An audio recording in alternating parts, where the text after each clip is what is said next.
Welcome to Earful of Dirt, bringing you the latest Major League Rugby news, views, and abuse. Now here are your hosts, Aaron, Dan, and Victor.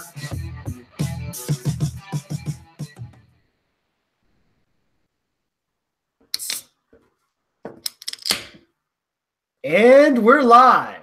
Welcome to Earful of Dirt. And I'm Aaron Castro. Welcome to Earful of Dirt, the Major League Rugby podcast. Thank you for joining us tonight. Why is my name on the script like 5 times? I have spent most of the last weekend, moving, joined by my frenemies, apparently. Victor Perez in New York City, Josh Fredlund in Denver. How's it going, everyone? Doing well, Aaron. Doing well. Good evening to everyone listening. Again, Earful of Dirt. What about you, Josh? It's been good. Just watched rugby over the weekend, dug myself out of the snow. Just normal. Excellent. Colorado. Yeah. It's winter is something I'll travel to, but I don't want to live in. So, Dan Brown is out sick. So it's another episode where, it's death match, I guess. Maybe Josh is going to, put the knife in his heart or something. Maybe not. Meanwhile, Corey monitoring the old comment section. So hit him up. And then for everyone that's new, we are here every Monday night at 10 p.m. Eastern. We discuss news and rumors, which we chase. Okay, we chase the rumors to get the facts before we go live. Major League Rugby is the United States Professional Rugby Union League. So let's just get into it, guys. What do we got? The Houston Sabercats hosted Los Teros de Uruguay de Rugby. No, it's like Los Teros de Rugby del Uruguay. I don't know. My Spanish is bad. And then NOLA Gold also hosted the Capital Selects. And then we're going to touch on some subjects such as academies and academy players. So let's just get into it. NOLA versus Capital Selects. The scoreline is 15-68 in favor of the host, the NOLA Gold. Having studied the film, I expected NOLA to impose their will. I really didn't know what Nate Osborne's side would give us because, they hadn't been out there. And, I'd seen some film on Capital. So I put the spread at about 20. However, NOLA dictated the tempo on the scoreboard. And Capital, pluses for them. They were able to be disruptive, so it kind of upset the shape on, on NOLA, but it didn't stop them from being offensive. Sort of at the end, the NOLA's scrum sort of lost its legs as the Capital scrum found theirs because they ended up scoring a try at the end off of a really good scrum, and they pushed the ball out wide and get something in garbage time. Josh, you wrote our article. So yes. What did you see, man? I saw a lot of what you saw. One person I thought did really well from Capital was Josh Brown. I've seen him play for Rocky Gorge, and he's a great crash ball runner, and that's a lot of what I saw. It was a lot of NOLA Gold domination, as I think a lot of us expected. Maybe not as big of a blowout, but I think we all saw something like this coming.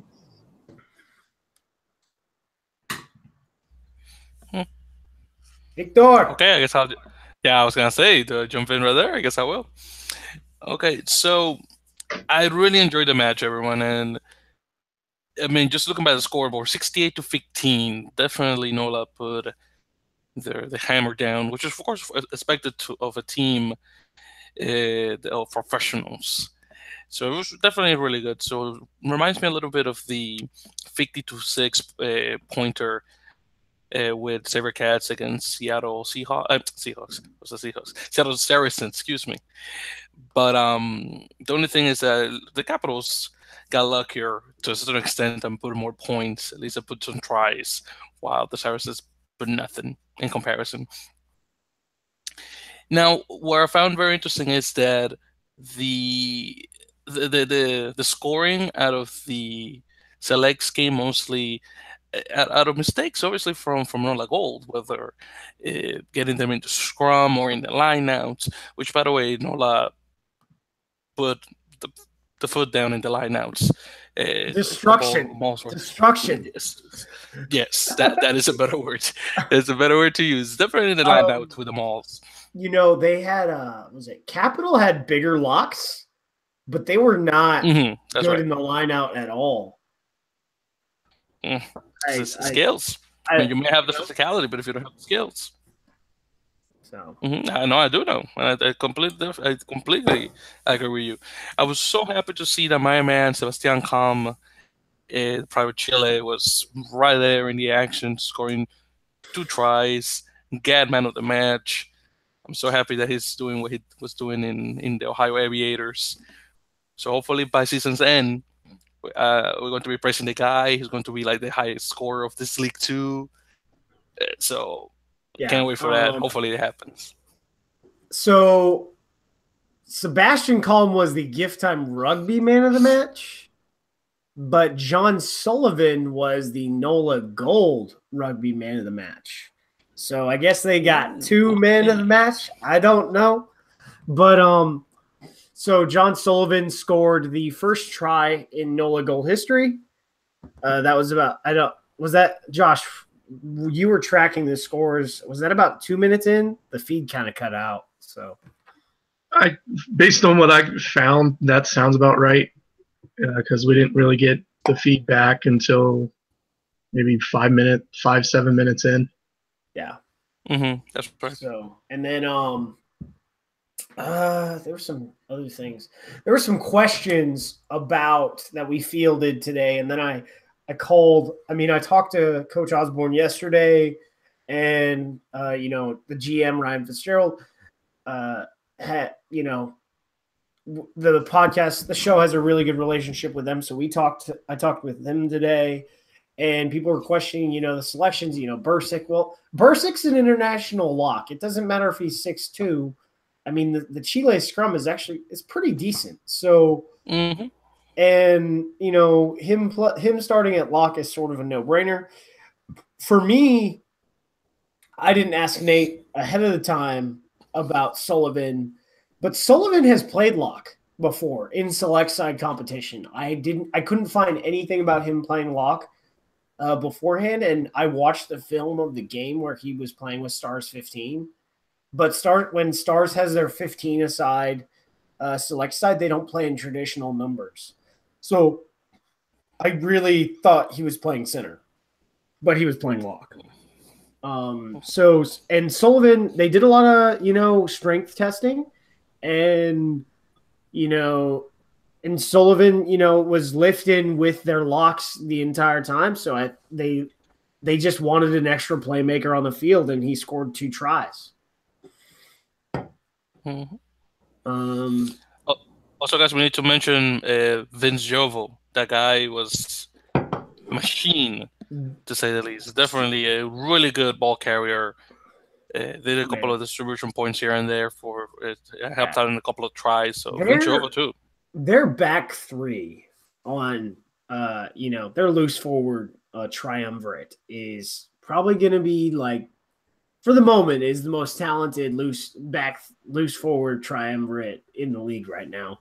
Until I see a little more, but and then there was great reception on the game. At one point, there were 400 people watching on the Facebook Live.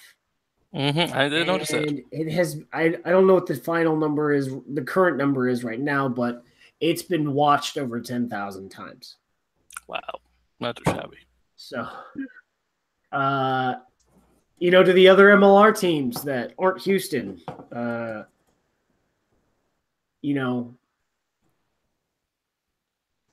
two of the teams have got some type of live match coverage broadcasted.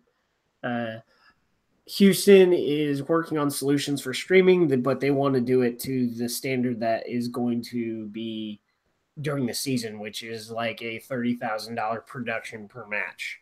So it may not happen.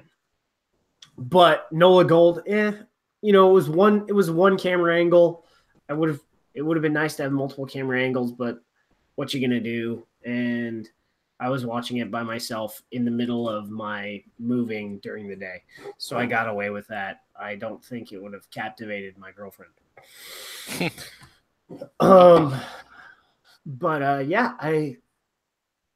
All things considered, that thing was a success for me. Mm-hmm.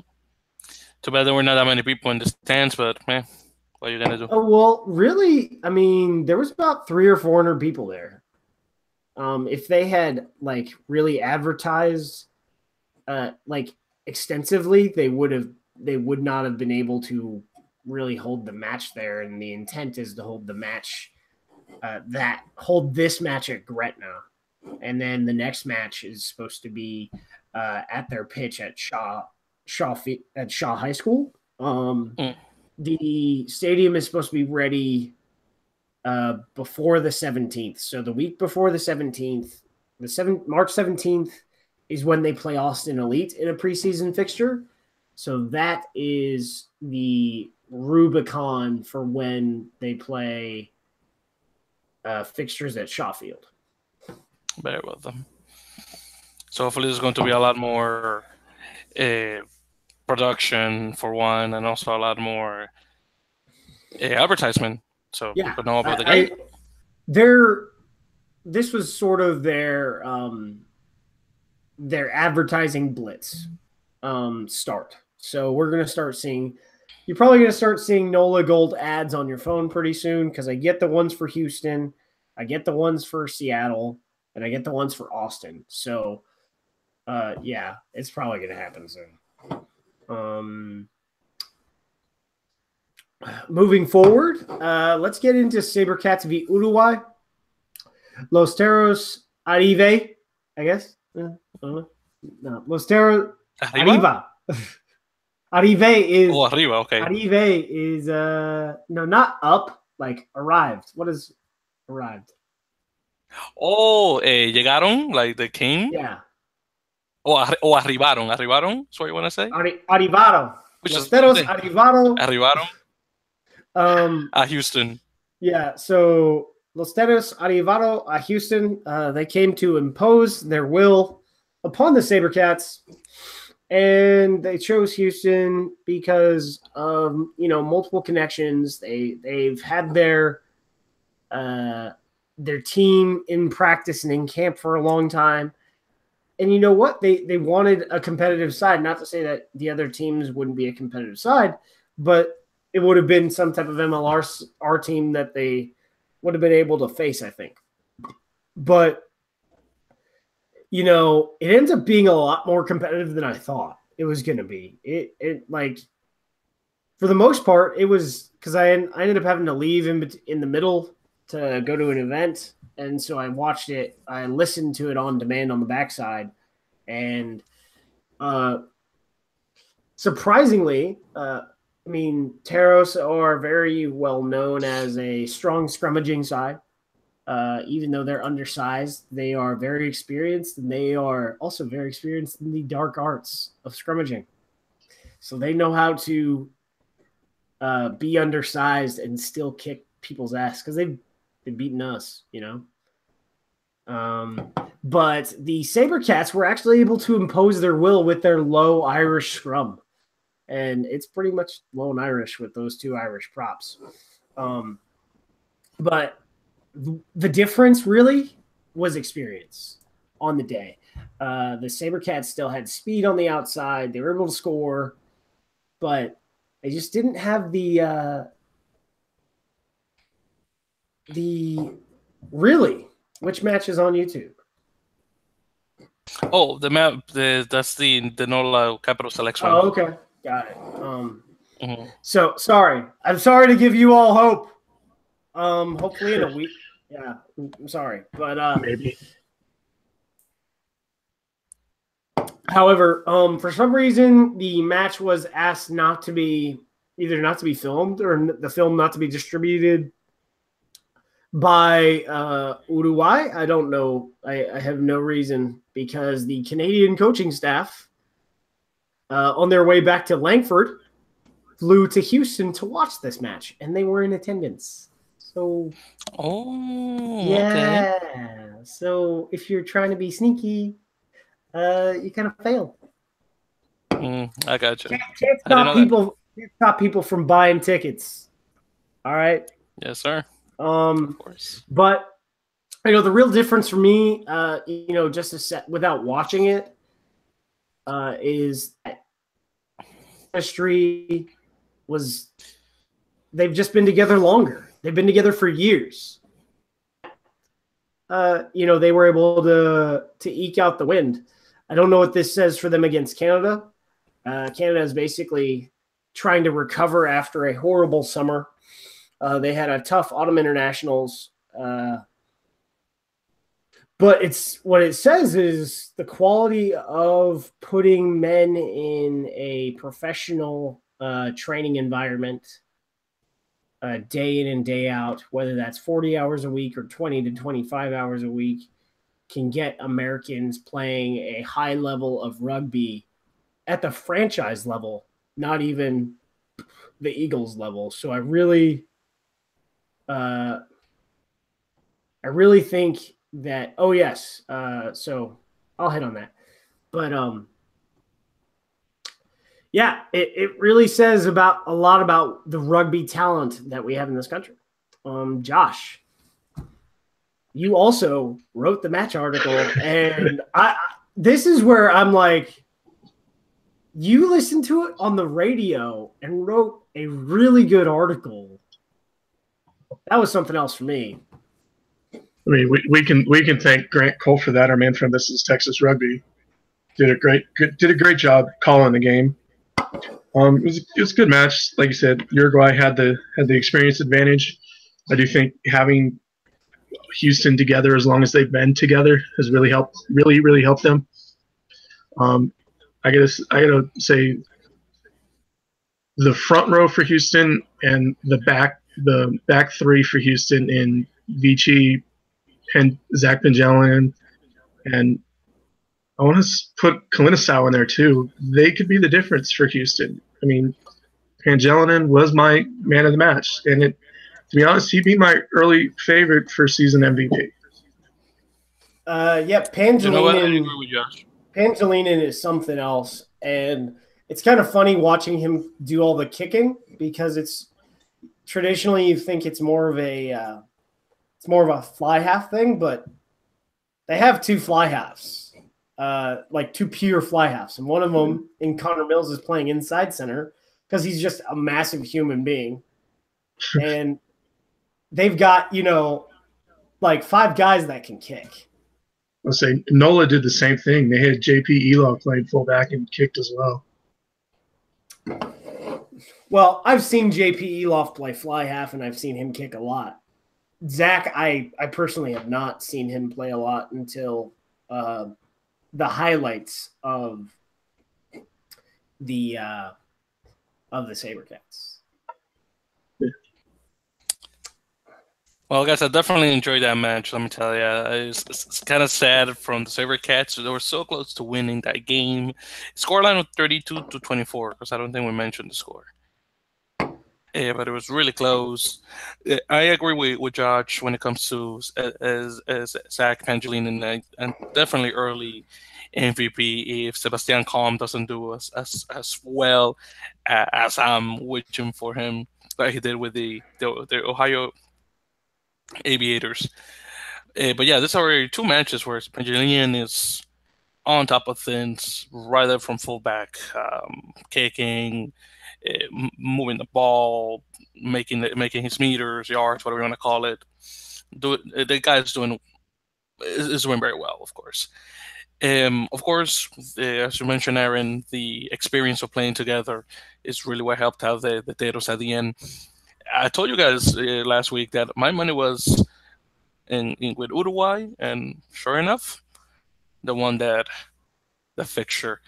Now, from at least from what I heard, Santiago Arata, the scrum half guy, was killing it apparently. Also, the other Santiago Albanel also was doing quite well. So the 9 and the 10, both named Santiago, did quite well. So it was a Santiago night really on that one. Also, real quick, shout outs to the gentleman who runs the Uruguayos in Houston Facebook page. I'm actually talking with him right now as we record this. He tells me that he went to the game. It was incredible. He was not expecting that many people, that you couldn't even see the plays, the plays of the players, because everyone was in right there, like so close to the action. He's according to what he's telling me right now, he loved it. So again, shout outs to him. That's awesome. What was it? So Josh was talking about the back three, and then he was throwing in Osea Kalinisau in there. I guess you could call it the back four, because you have, Joshua Vici at blindside, Malachi Esdale last week. I forgot. Came back in. The reason why he didn't start last week is because he was called into Chula Vista for national team duty to be in camp, because they were going to look at him. They looked at him in case they wanted to take him to Sydney, and they obviously didn't select him, and he came back, and, he crushed it with his speed as well. You've got this back line is like, his back line's intense. I think by the time this team is done, as long as they stay healthy, because they've taken a few nicks, Jake Turnbull, Cody Jones, as long as they stay healthy, this team could be a challenger for, pardon me and my beer burps, be a challenger for the Raptors against, for the title. I was really hopeful to see what they could do, and you can't call it a win, but when you're building towards something,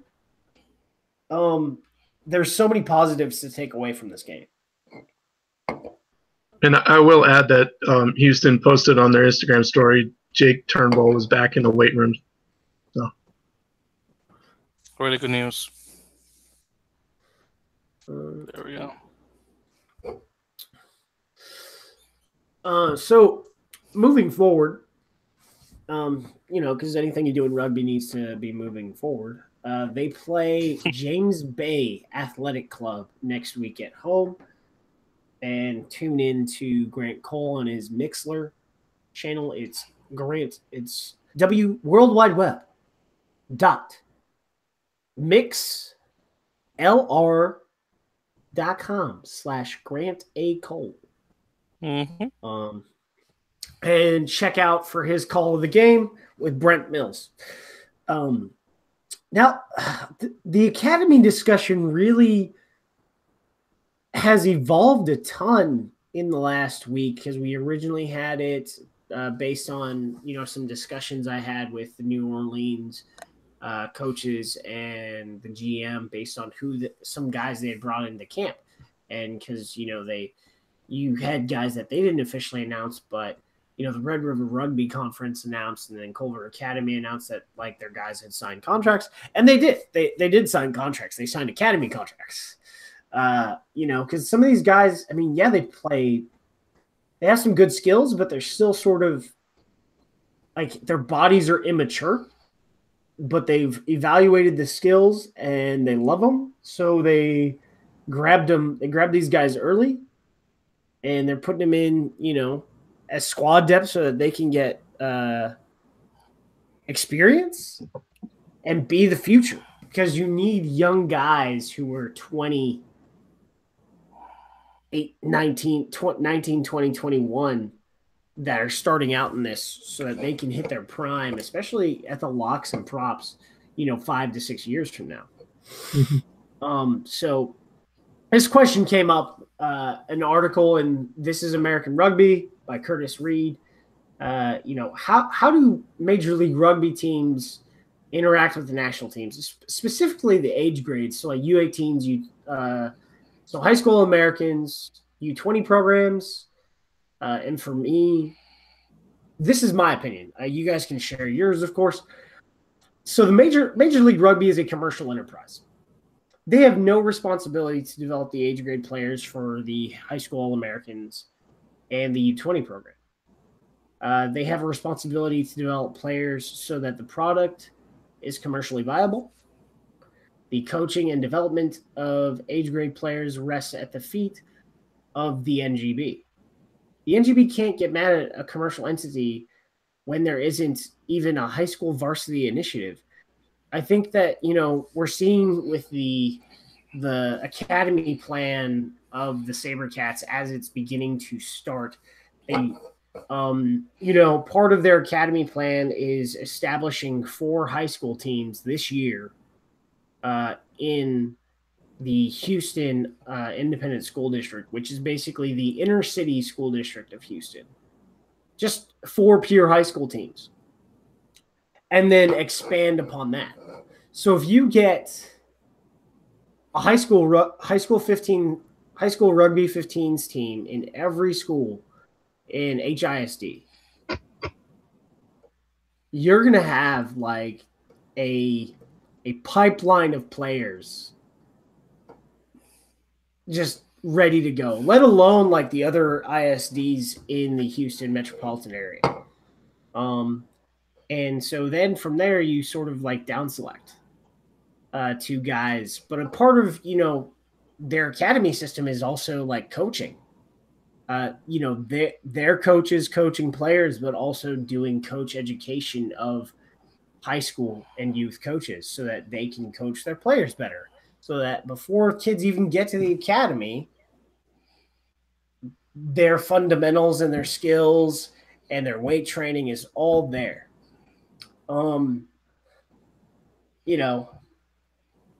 Sure, will Major League Rugby release their academy players for national duty? Why not?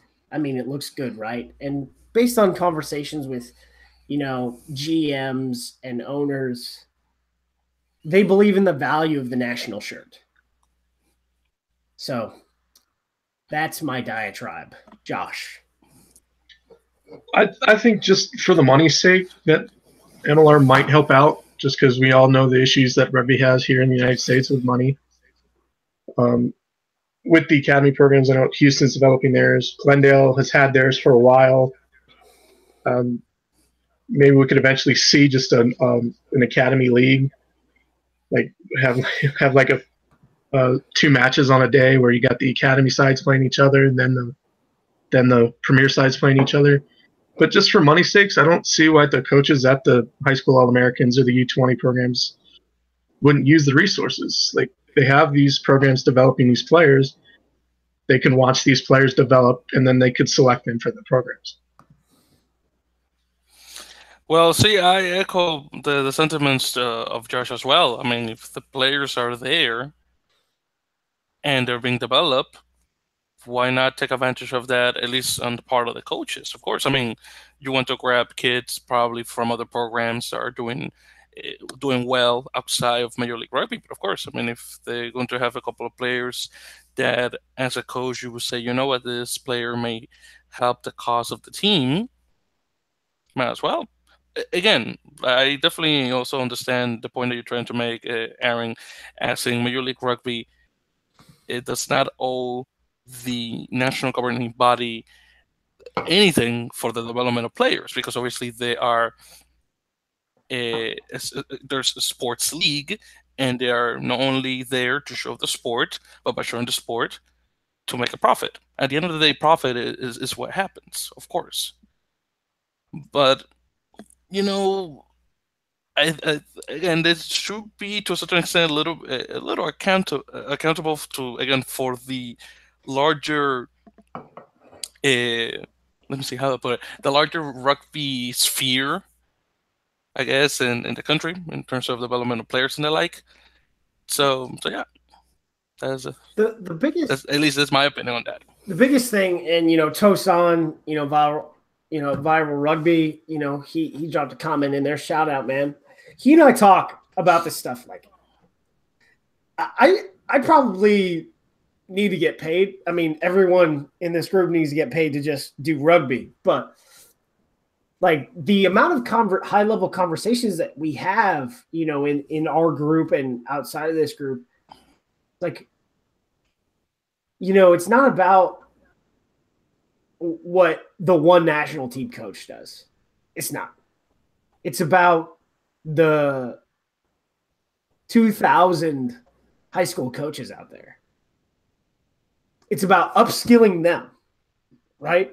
Pushing their skills up. And I talked about, that's one of the reasons why we on the podcast are doing this series with Gordon Hamlin, talking about, attack systems. And we'll talk about defensive systems later on, is upskilling people.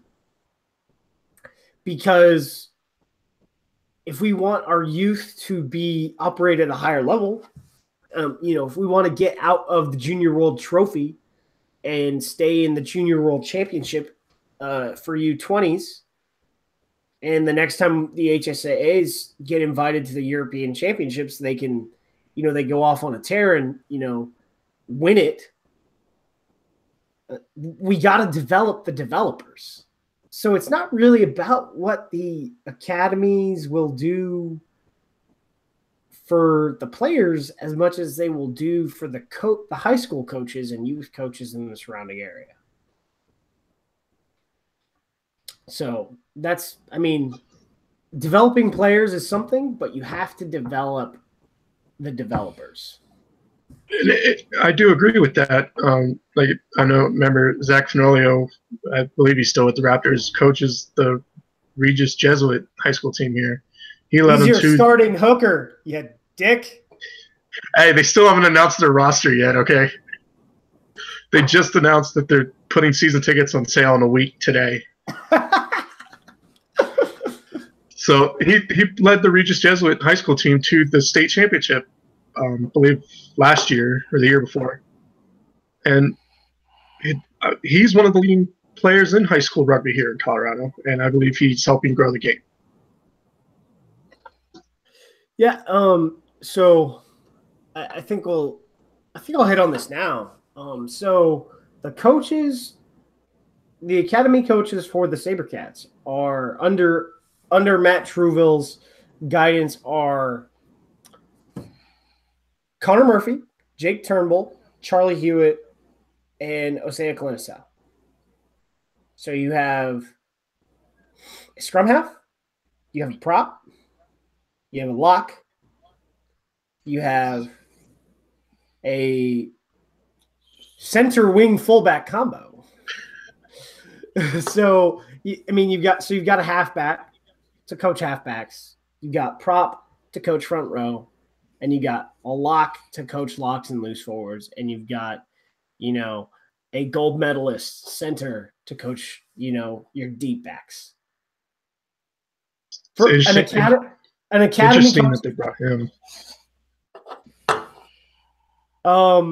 Well, so I can't really speak for Jake, but Connor Murphy and Charlie both came up through academy system, so they know. Done. I mean, they both went like Charlie Hewitt did first, and which totally fits trying to do because he believes in. He's like, this is the United States.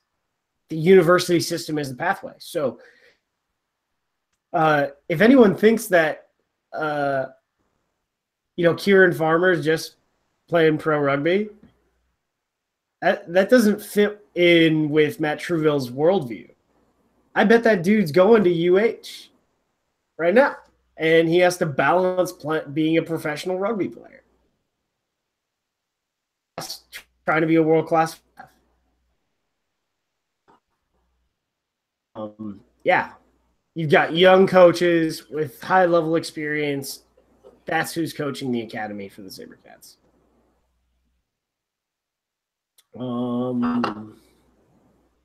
Short show. Jeez. All right. Yeah, we should probably talk about that, dude. All right, so let's get into player signings. Paul Mullen, pure loosehead, but in a pinch, I'm told that he can play not scrum half. That's another thing we'll talk about in abuse, I guess. Paul Mullen can play tight head in a pinch at a very high level. Where, he began playing rugby when he was 12 years old at Glenstill Abbey. And he was a member of the Ireland U19s, USA U20s. He's just a massive young man. He came up through the Munster Academy, being a member of Munster U18, U19, and U20 teams. Pardon. He's also a member of the Connacht Munster combined side. So that's pretty intense. Migrated to the U.S. He has gone to Texas A&M Galveston for his undergraduate degree in marine engineering. He was the captain for Galveston RFC and Texas A&M Galveston RFC. He just defended his master's thesis in marine engineering. He has one class, so he's commuting to Galveston 1 day a week and living in Houston to train with the Sabercats. He's not in match shape yet, partially stemming from a red card he took for a couple years ago. Interesting story there. I don't really know exactly what happened, but he was like, he made a deal with the Refs Association. He wants to play rugby. And so as a part of the ban he was serving, he became a ref and says he really enjoys reffing. So, yeah, that's kind of cool. But it really fits what Fitzy is doing when he's building this forward pack. Also, Nick Evans, signed by the San Diego Legion, plays center wing. He has played with Seattle Saracens on back. It was announced on Next Level Rugby's The Grind by his longtime partner, USA Sevens player Kelsey Stockert. And he is mostly known in the industry as Mr. Stockert. Kind of funny there. But yeah, another San Diego signing that was confirmed not by San Diego. Guys, throw me a bone. Post a player signing, please. Also, what position does Nick play? Nick, he's a center wing. Very well. Josh, what do you got for me? The Seattle Seawolves signed a couple players. First up, we had USA Eagles number 442, Nick Wallace. He's a tight head prop. He's a former 4-time All-American at Gale Rugby, St. Mary's. He's also a member of the 2009 Rugby Canada under-20 side. As a football standout, he originally chose to attend Western Washington for football, but redshirted and returned to the game he learned playing in middle school for Chuckanut Bay Rugby Club. As a prop, he plays great with the ball in hand and runs people over, yet he's skillful with his offloads. Victor. Beautiful. And another player, by the way, that signs with the Seawolves is a prop, Mr. Larome, or Larome. I think it's Larome White. So he was an All-American for the University of Louisville in the winter of 2017. He got called to Eagles camp for matches against Chile and Argentina. He played for the Middletown Warriors Rugby Club first as center, later as a prop. In 2016, he had the opportunity to spend time with the Sharks Academy. He actually got coached by famous Zimbabwean-born South African Springbok player, Mr. Matudela Tentaya, the Beast. I can never get his name correctly. But he's he's a young lad, pretty much. I got trained by the Beast. There's a nickname for him. I think they call it the Little Beast. But in any case, he's a hero to the Rome, so definitely looks up to the guy. And apparently they still keep in touch, which is great. Yeah, I mean, all of these signings that we came up with this week are really just extremely high-level signings. I guess I had some concerns about Seattle because more so because Tony Healy was quoted as saying, "Hey, man, we don't need to play a lot of the style of rugby we're going to play isn't going to require us to play a lot of, preseason fixtures." And I was like, okay. And then, they continued to sign players, just like they did this week. Those two front row players. Ooh, man. Oh, man.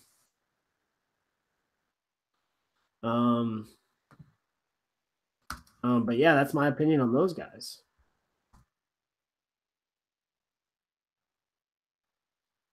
What about you guys? Like opinions, not just blurs. Sounds good. Well, in terms of these players that we got just now, I mean, I wasn't aware of Paul Mullen, so good for him. He's another player to the Sabercats. In terms of the two signings for the Seawolves, again, both of them are props. Of course, those are definitely needed. Can't say I knew neither of them. Nick Wallace sort of left the USA Rugby picture before I got into the game, so I just heard of him last week. But it would be good to see him returning to the game if he gets back into international side shape. He could do probably like a 24 Porpora that just came back from 2010. No one was expecting that, so who knows? We may get this from Nick Wallace, which kind of funny. He played for Canada and USA. Probably, definitely the first player to ever do that. Who knows if anyone's going to break his record? And when it comes to Larom White, we definitely need a beast of our own. So hopefully he can get something similar to this. I keep forgetting his name. The guy from South Africa. Something similar to that. So we'll see. So go ahead. Anyone else? Paul Mullen was definitely interesting. I didn't realize he had signed for Houston. I heard Grant mention him at halftime, saying he was a ref in the red card situation. It was definitely interesting. And hey, if the USA can get Little Beast working, might be a great thing for us. I agree with that. For Nick Wallace, there was an emphasis in the about that he wants to work back into the national side. So another prop working in a high level space to work himself back into the national side. I'm all about that. Seeing some props are due. Rafael, I see your NOLA love. I see it. Moving forward, we're going to start a feature on the website that we just launched called Trending Topics. Because reception. Josh, you are the content editor. Let's get into this. Yeah, we got a great response, especially on our Uruguay Houston article. As of a couple minutes before showtime, we had over 1,100 views on it. Grant gave us a shout out on Twitter. People are just enjoying our content. They really want to see American rugby take off. There we go. Short, sweet. It's not bad. And moving forward, let's get into views, news, and abuse. So Zach Striffler did not play prop. That was because obviously rugby numbers do not go up to number 24 unless you use non-traditional numbers, which we're not doing. There was an extra 12 for the extended bench. So Amro Gouda went in at prop towards the end of the game. Didn't really have like an extended roster to put out for the commentator. And they're like to say, you know, hey, this guy's going back in. And I guess there were some cues that didn't happen, but you know, first for everything, good to go. And then this was kind of cool. We talked a little bit about the Sabercats Academy. They had 42 young athletes show up for their combine, and 8 from P.D. Hepburn's own Sci-Fair Warriors. That's pretty cool. That is great. Following that, there was news from British Columbia Rugby News yesterday. Seattle will play the Vancouver Island Selects. Glendale previously announced their exhibition against NOLA Gold. And then, I guess, by popular demand, the USMLR website has thrown up a. If you've noticed since found it and sent it to us in an email, they've been adding fixtures going forward. More. And, you know, it's really good to see this Vancouver Island Selects game. I think it's going to be pretty tough. Like, I know Curry Hitchborn has basically raided the BC Bears roster and brought half of those guys down to Seattle. But the other half, like, is, you know, plays on Vancouver Island. And what I understand, these are some hard dudes.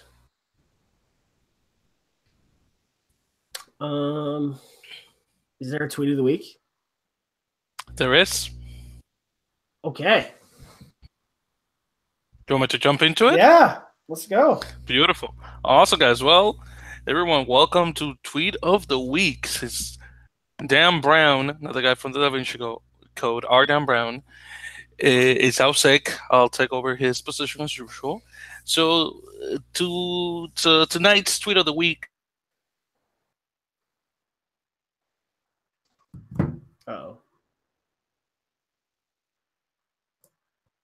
Uh-oh. Lost Victor. Man down! Man down! Victor, where'd you go? Hey, come on. Oh, maybe he's back. Yes, I'm back. Back again. He's alive! He's alive! Yes. Yeah, sorry about that, everyone. I don't know what happened to me.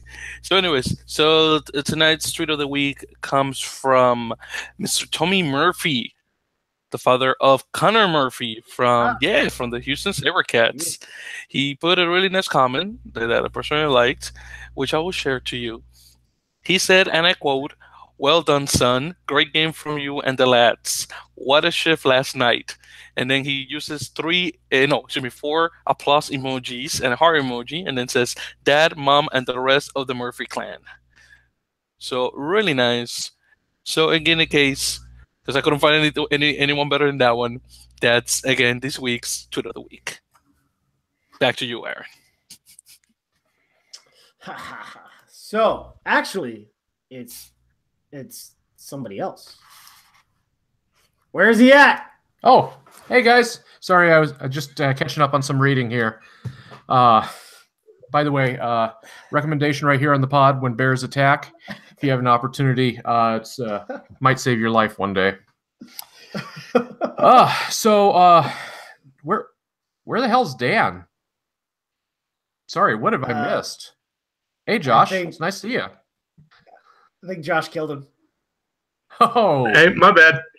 We've all known it's been coming for a while, so I guess best get it over with so we can move on.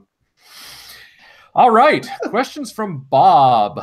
Here's what we got this week. Actually, we got several questions, so buckle in, fellas. So first question from Bob is actually from Josh, and he would like to know, Josh, what do you want to know? Maybe you should read it for us. With the success of the Houston-Uruguay match, could we see maybe lower-end national teams like Mexico, Chile come for a preseason match? I'm assuming against other MLR sides, right? Yes. Sorry. Well, not Mexico. And I specifically, this is my only opinion because Victor, I think, has a great opinion. The Rugby Americas North Tier 3 nations are just not there right now. That's my opinion. No, you know what, Aaron? I second that, definitely. But, I mean, it wouldn't be bad if they come up just to get some experience. I mean, that's okay. But, yeah, definitely. The Tier 3 nations in Rugby Americas North are still not up to snuff. Now, my hope is that with the new Americas Rugby Championship B, if you want to call it that, or second division, where it's expected to have Mexico, Trinidad and Tobago, Guyana, and no, is it Guyana? No, not Guyana, excuse me. It's supposed to be Mexico, Trinidad and Tobago, Paraguay, and Colombia. There we go. So it's my hope that with those 4 teams playing constantly, year in, year out, the development of the Mexican team may go up, and eventually enough for them to actually challenge a Major League Rugby team and actually win. Because really, if the Sabercats play Mexico, I'm sure they're done.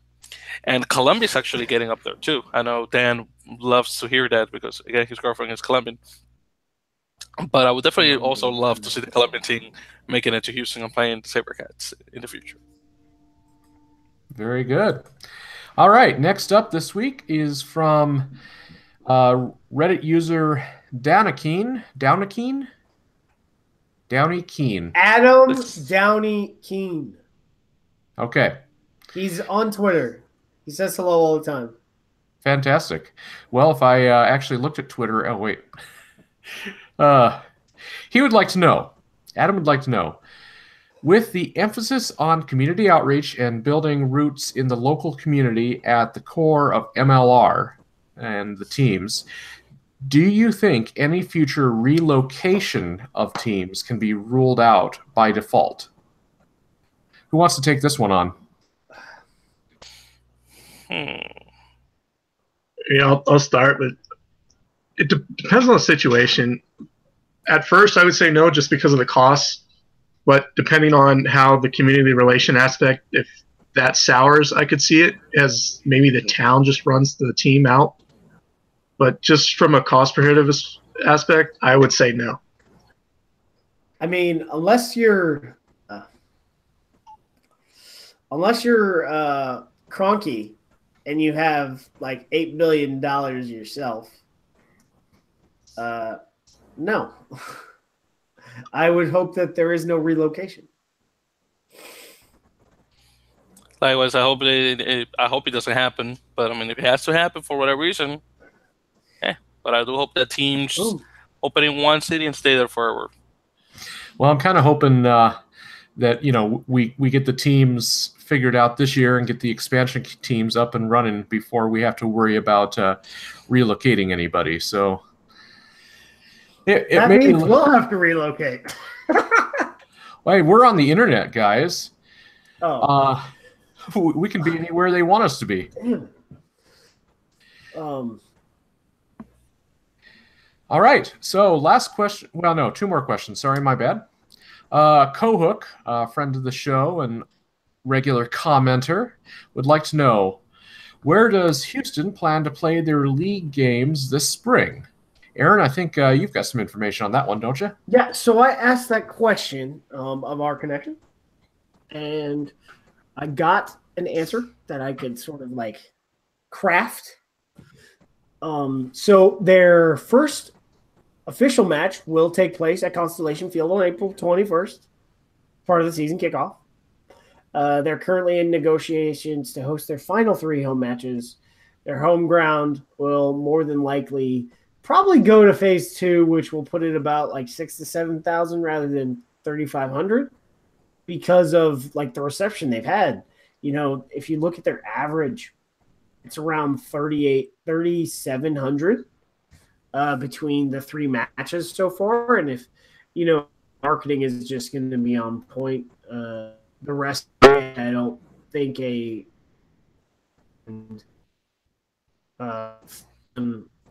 3,000, you know, capacity will fit them in 2019.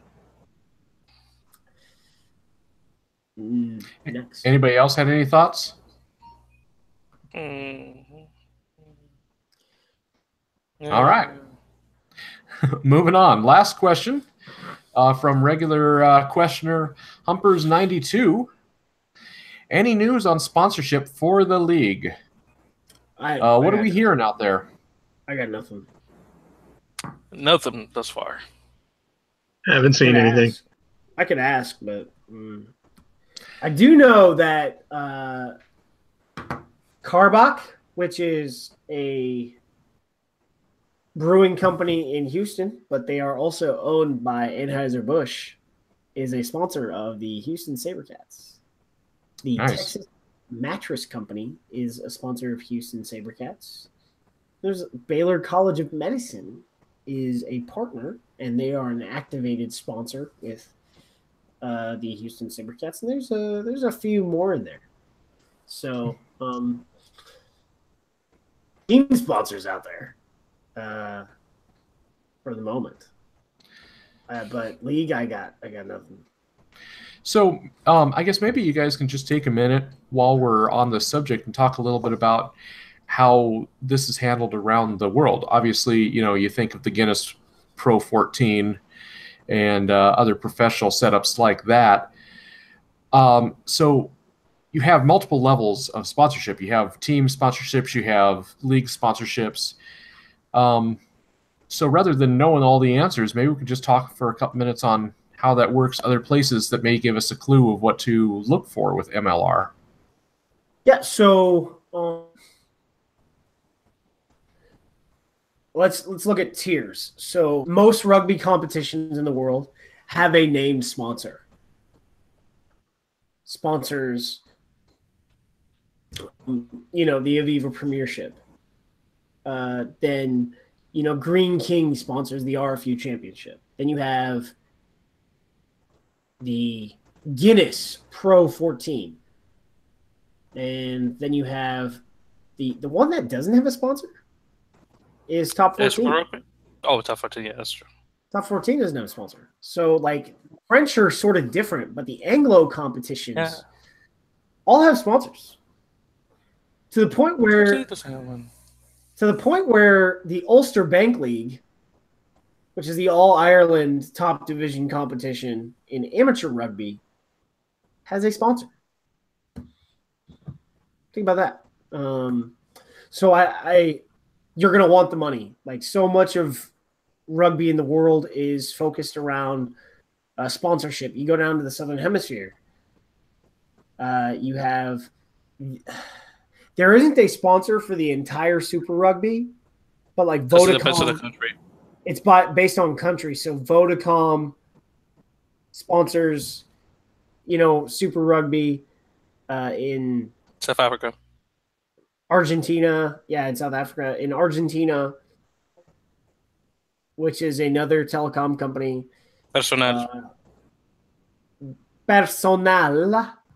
Then in Australia, I forget who sponsors it, and then there's another one in New Zealand. Someone sponsors it. I think New Zealand is Bank of New Zealand. I think I could be wrong. Yeah, and then you have Super Rugby does have a sponsor. I'm looking at their website. It says Investec Super Rugby. Oh yeah. Oh, that's in New Zealand. So Investec is in New Zealand. Okay. So yeah, I'm sorry. So just yeah. popped out.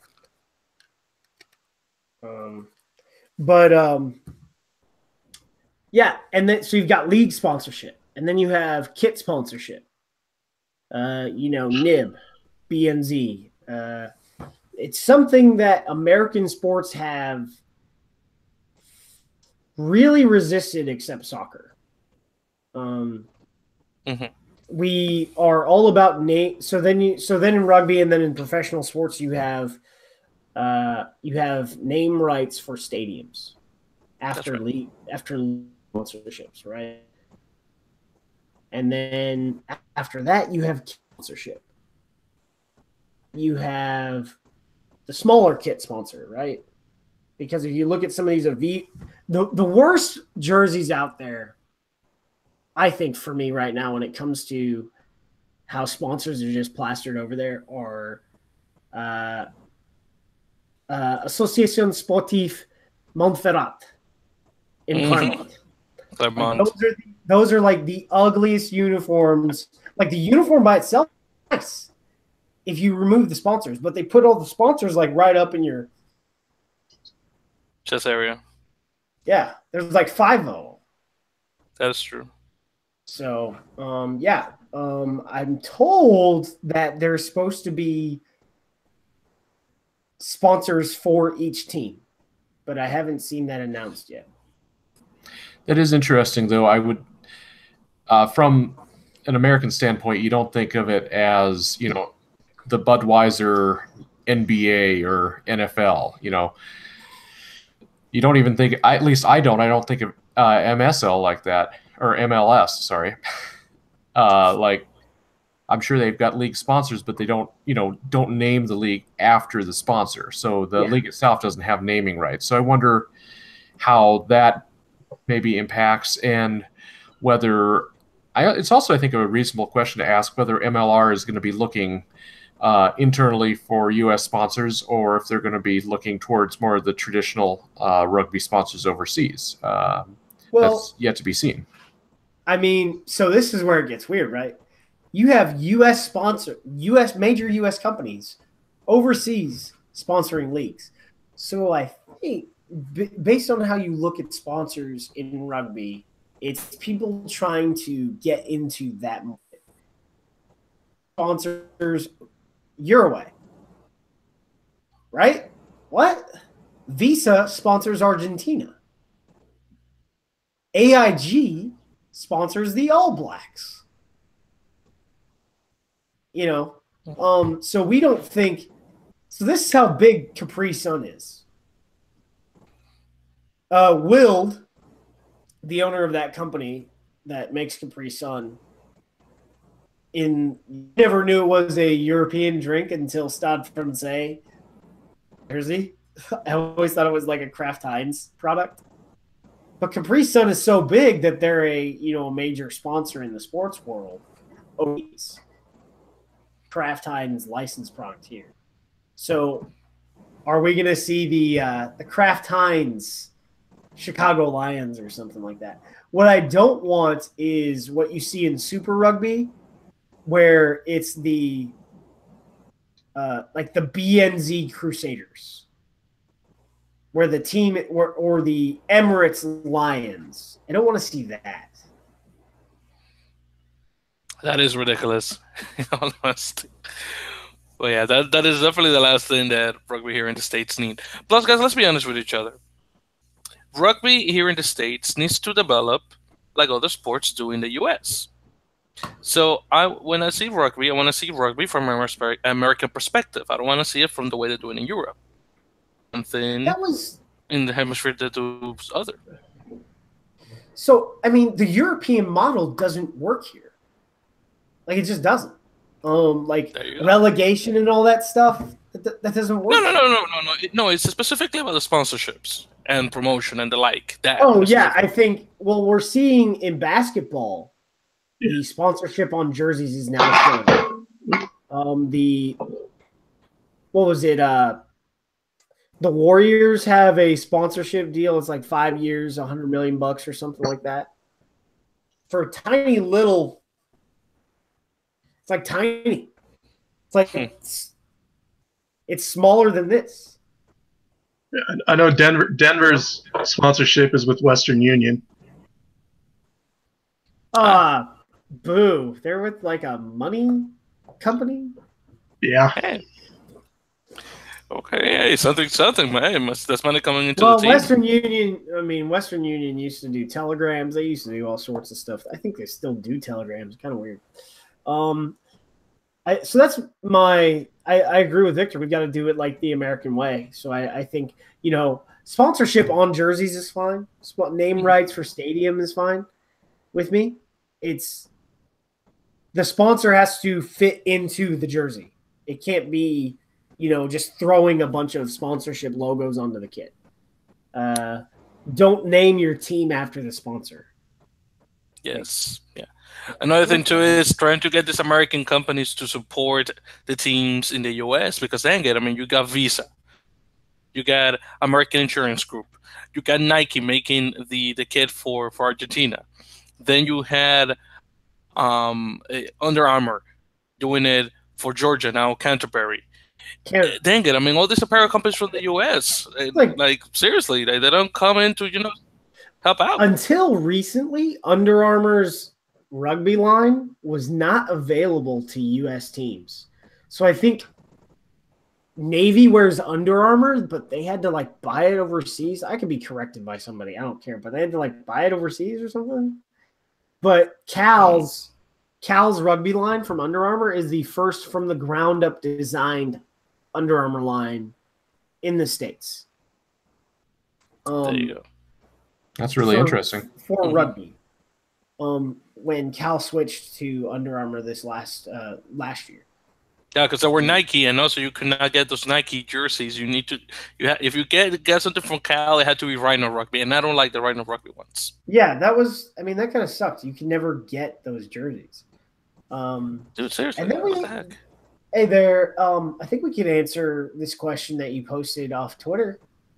As far as the kit is concerned. Sure. Yeah, absolutely. So this is actually not a question directed at us. It's a tweet from Tony Ridnell over to the Seattle Seawolves, and he just wanted the team to know first. He's already picked up his season tickets, and he's looking forward to a fun, competitive season, and best wishes to the team. But he wants to know, where are the kits? So I think he's ready to buy. In regards to all the X-Blades teamwear, as part of the conversation I had with Ryan Fitzgerald this morning, I don't know if it's gonna clear customs, but all of the kits are supposed to arrive in their cargo containers or however they show up this week. So I would say about February 1st, they'll start shipping.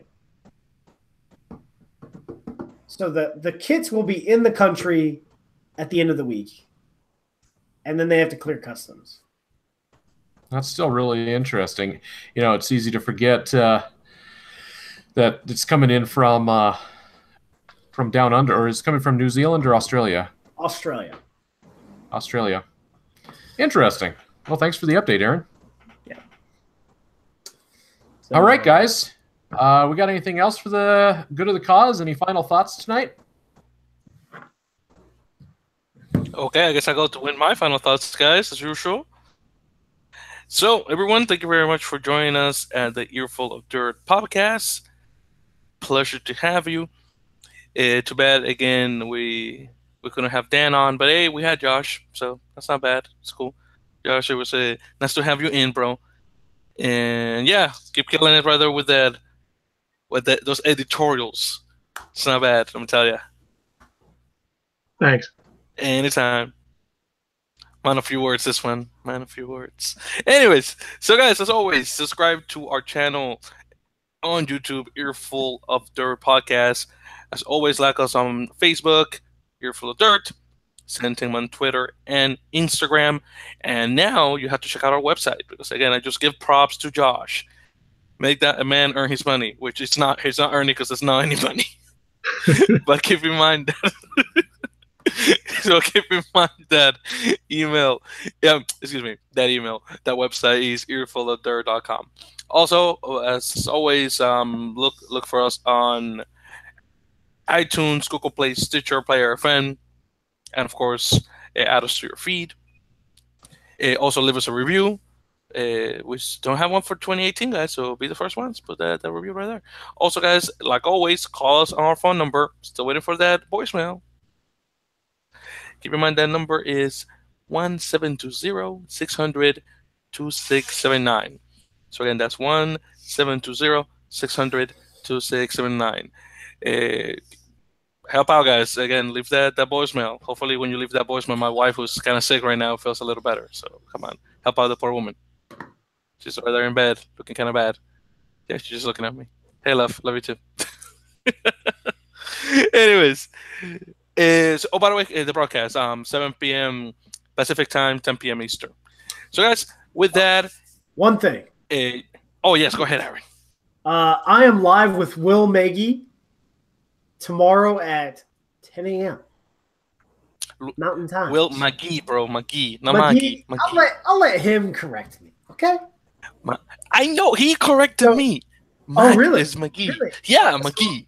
So I'll be like, not Maggie. So Will, so my colleague says that I'm supposed to pronounce your name McGee because you corrected him when he first met you months ago. Mm-hmm. That will be. Telling you. Yeah, you're telling yes, it's Victor, that guy from the match that you had with Old Blue that called your mom old. He'll remember me. He'll remember me. Oh man, the guy that said exactly the guy that said I need a picture with that man, ma'am. like I said that to her mom. But yeah, I'm sure he'll remember me. Beautiful. So yes, guys, definitely tune into the Lineouts interview with Will McGee. So with that, guys, as always, Victor here. Again, that was Aaron. That was Josh. Dan is somewhere, not here in the talk. And of course, that was Corey. Thank you for listening. I will see you next week. Connect with Earful of Dirt anytime. We're on Facebook and Twitter as Earful of Dirt.